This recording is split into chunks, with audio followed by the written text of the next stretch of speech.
सभी देशवासियों के लिए जय भीम, जय भारत, जय संविधान, वंदे मातरम।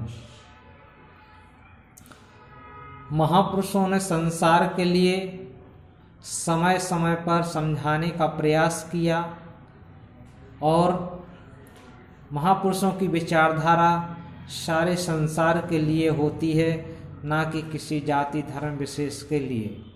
संत महापुरुष अच्छे कर्म करके, कुशल कर्म करके, कर्तव्यनिष्ठ कर्मयोगी बनने की प्रेरणा देते हैं, तो उसके द्वारा हम उस परम पद तक पहुंच जाते हैं जहां से संसार का में जीव का लौटना नहीं होता है।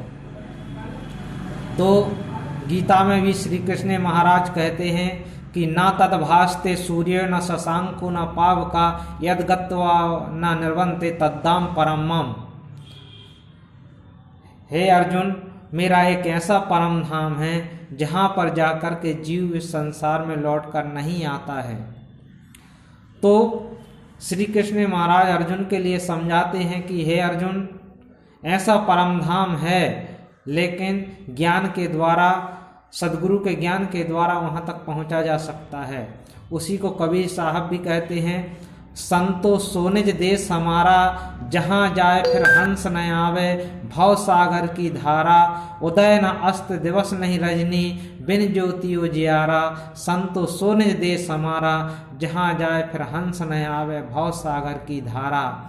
पांच तत्व गुण तीन नहीं वहाँ, ना सुख दुख का संचारा। संतो सो निज देश हमारा, जहाँ जाए फिर हंस न आवे, भव सागर की धारा।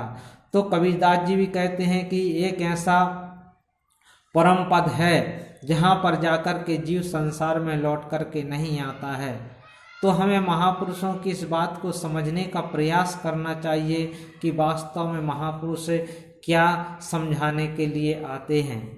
इसी बात को तथागत बुद्ध ने भी अपने धम्म पद में बताया, समझाया कि हे संसार के लोगों, तुम बुद्ध के शासन से जुड़ करके तुम उस मार्ग पर चलो जिससे तुम अकुशल कर्म को खत्म करके कुशल कर्म करते हुए निब्बान तक पहुंच जाओगे। निब्बान तक पहुंच जाओगे तो तुम्हारा संसार का जो जीवन चक्र है वो खत्म हो जाएगा। तो महापुरुषों ने हमें समय समय पर संसार में आकर समझाने का प्रयास किया और ये हमारा कर्तव्य है कि संत महापुरुषों की विचारधारा को हम समझने का प्रयास करें।